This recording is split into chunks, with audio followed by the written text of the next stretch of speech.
Brigadier साहब बहुत शुक्रिया वक्त देने के लिए। सबसे पहले तो ये जो आज की हम देख रहे हैं कि कराची के हवाले से जो खबर आई है कि बड़ी कार्रवाई करते हुए सीटीडी ने बड़े हमले से बचा लिए। हम देख रहे हैं पाकिस्तान को आए रोज़ ये दहशत गर्दी वाला जो मामला है ये बड़े चैलेंज का सामना है और आए रोज़ ऐसे ऑपरेशंस और कार्रवाइयाँ करनी पड़ती हैं। कामयाबी से हम कर तो रहे हैं लेकिन साथ ही साथ नुकसानात भी उठा रहे हैं। आपको अब इन मामलात का क्या हल होता हुआ दिखाई दे रहा है? अफ़गानिस्तान के साथ तो हम प्रॉपर एक हालत जंग में हैं। वहाँ से अभी जो आपने देखा होगा वीकेंड पे जो ड्रोन वाले सारे मामलात हुए इस्लामाबाद में आए, ये अब क्या अब किस जानिब मामला जाते हुए दिखाई दे रहा है? क्या ऐसे ही कार्रवाइयाँ चलती रहेंगी? जी हाँ, देखिए मेरे ख्याल में ये जो ऑपरेशन है, जो ये गज़ब लिल हक है, ये चलता रहेगा जब तक हम मतलूबा नताइज हम हासिल नहीं कर सकते हैं। और ये इसका कोई टाइम फ्रेम नहीं है। और आपने नोट किया होगा कि जब से ये ऑपरेशन स्टार्ट हुआ है पाकिस्तान में खुदकश हमले या दूसरे बड़े हमलों में बड़ी कमी आई है। और इसके वाज़ेह एक सबूत है कि ये जितने भी दहशतगर्द के हमले हो रहे थे उनके ताने बाने एपिक सेंटर और फैसिलिटेशन थी वो अफगानिस्तान से हो रही थी। That is one thing. Second देखें, उसके साथ कंटिन्यूटी में जो पाकिस्तान के अंदर जो लोग मौजूद हैं या वहाँ से इन्फिल्ट्रेट करके आते हैं, जो कराची में ये जो लोग मारे गए फिर आइडेंटिफिकेशन हुई तो बहुत बड़ी कामयाबी है। स्पेशली ये सुहेल बलोच जो था गरक के नाम से जाना जाता था और ये बहुत सारे केसेस में ये इन्वॉल्व था। और इसका ताल्लुक ये बेसिकली अल-फतह स्क्वाड जो है BLA का, वो उसका इंचार्ज था गोलान के एरिया में, जो आजकल उसको कच्ची का एरिया कहा जाता है, जो डिस्ट्रिक्ट है। तो इस एरिया के आप देखें, एक तरफ कोलू भी है, कल्लार भी लगता है, मस्तूम का एरिया है, सिब्बी का एरिया लगता है, जो उसमें ये डिस्ट्रिक्ट के अंदर बोलान जो है मच का एरिया है, वहाँ पे इसकी प्रेजेंस थी, वहाँ पे कमांडर था। और जो DC पंजगूर के असैसिनेशन में भी ये इन्वॉल्व था। और इसके अलावा एक्सटॉर्शन में और नाके लगा के बसों को लूटना, उसमें भी ये लोग इन्वॉल्व थे। और बहुत सारी शहादतें जो सिविलियंस की हुई और इसके बाद सिक्योरिटी फोर्सेस की थी, उसमें भी ये इन्वॉल्व था। So he was an high value target था और जिससे बस CTD ने बड़ी कामयाबी के साथ उसको इसके सारे ग्रोह को एलिमिनेट कर दिया था। और यकीनन कराची में जो ये प्लानिंग कर रहे थे उससे कराची को उन्हें बचाया।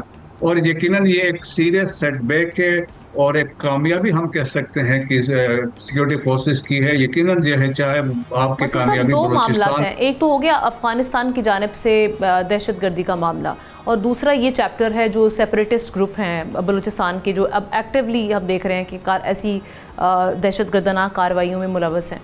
सो आप समझते हैं ये इंटरलिंक्ड हैं और इनको दोनों को एक ही तरीके से टैकल किया जाए या कुछ मुख्तलिफ स्ट्रेटजी अपनाकर हम जो है कामयाबी हासिल कर सकते हैं?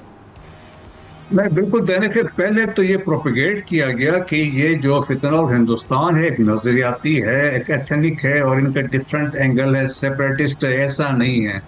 अब नेक्सस एस्टेब्लिश हो चुका है जो फितना और खारिज और फितना और हिंदुस्तान का। और बेसिकली आप पीछे भी देख लें तो 2018 में ब्रास बनाई गई थी और 2020 में फिर TTP को उनके साथ एक कंसोर्शियम बना के उनको जम कर दिया गया था। और फिर आपको याद हो कुछ अर्सा पहले एक नसरुल्लाह पकड़ा गया था चमन से क्रॉस करते हुए, तो उसने जो तालिबान के दिफाई कमीशन का अमीर था तो उन्होंने उसने बताया था कि वो नेक्सिस है।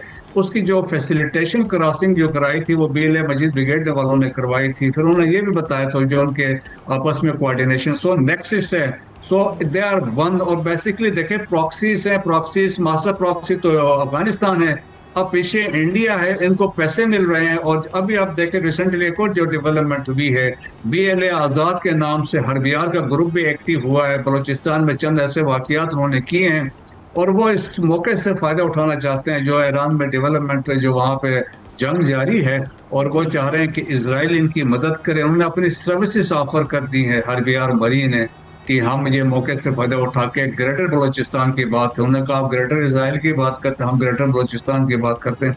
सो देखें ये पैसों की गेम है, कोई इसमें नज़रिया नहीं है, कोई वो चीज़ नहीं है। ये प्रॉक्सीज हैं, आप पैसा दें और उनसे जो आप मकसद जो काम करवाना है वो करवा लें। सो मेरा ख्याल में हमें इस लाइंस पे अभी हम समझ गए हैं तो अकॉर्डिंगली इनको they are being treated accordingly.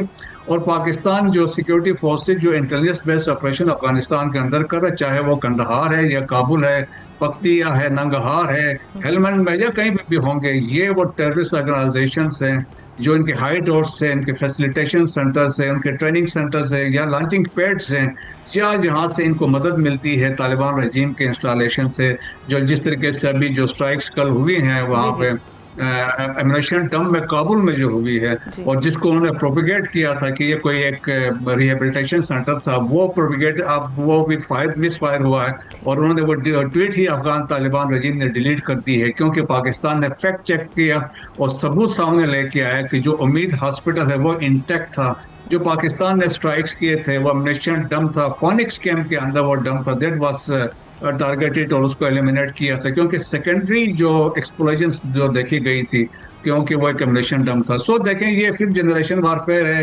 Over all آپ دیکھیں گے is a part of hybrid warfare ہے، اور جس میں ان کی کوشش ہے کہ پاکستان کے ہر وہ اسٹیپ کو ملائن کرنے کی کوشش کرے، لیکن پاکستان پرعزم ہے کہ اس کو we will take it to a logical conclusion. Subscribe کریں اور بیل دبائیں تاکہ کوئی خبر رہ نہ جائے۔